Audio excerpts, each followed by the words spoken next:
Hey, welcome to the first episode of Gary Vee Said What? I like the guy, but I got an email from him today that shows me that even though his heart is in the right place, his head is up his ass.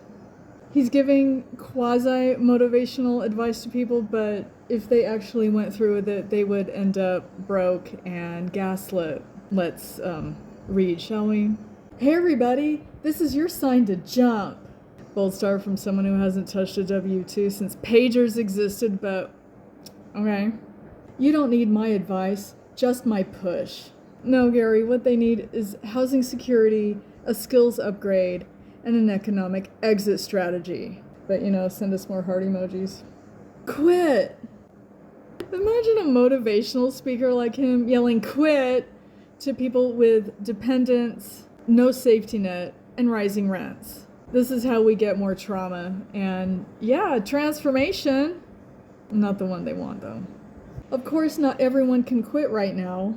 Oh, the legal disclaimer. It comes after the damage is done. Cut costs and live within your means.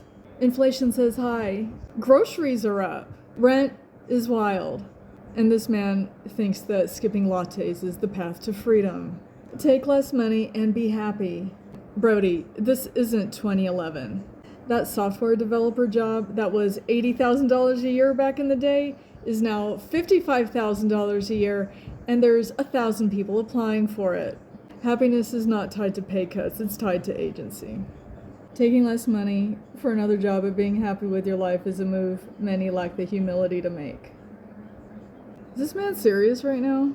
This man who thinks he's empathetic, remove the M, because this is just pathetic. This is like incredibly poor form, even for this guy.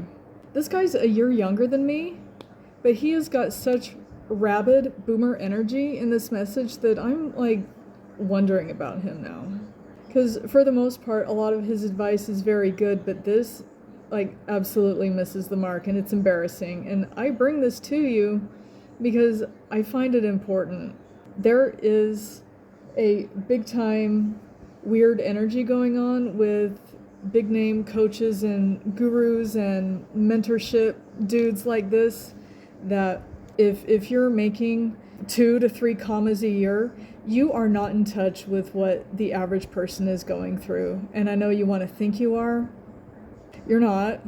Because seriously, imagine if you are making $100K a year at your job and you're not happy. He's telling you to go work at 7-Eleven where you might be happy because you're making less money and you're still going to have an a-hole boss, and now you're going to be scrapping for every bill that you need to pay. Whereas before you could make the nut. And now he's telling you, well, I know you can't make the nut, but you're happier, right? Dude's like an old school coach telling you to walk it off when you just got hit by a bus. It's tone-deaf delusion cosplaying as empathy. And there's going to be thousands of people who go, yeah, he's right.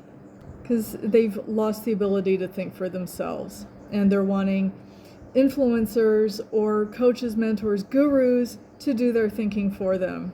And they're just going to be let off a cliff that way. It's just motivational malpractice in its finest form. And it's what happened when the old guard gets high on their own supply. If that guy had to start over in 2025 with no network, no audience, no skills, no team, he'd be at 200 views just like the rest of us. I don't know who the hell he thinks he's kidding. He'd be in his own comment section asking for advice. So yeah, his advice is not empowering. It's completely out of touch, and of everyone, he needs to do better. Or get the hell out of the way. And let the real ones take it from here. So if you heard this and think he is completely full of shit and would actually like actionable advice, something you can implement if you're unhappy in your job and you want a way out, go to www.stackwithapril.com. You'll get some emails from me telling you what the next steps are to get your autonomy back from a boss who only notices you when you up, and just if everything feels like it's crashing down around you, this is how you dig out from under. And if you have ever taken some dumbass, just jump advice from a guy like this, why don't you tell your story down below so we can tag him so he can see exactly how bonehead it really is to say stuff like this without giving any more options other than just flip the stuff in your house you don't want anymore.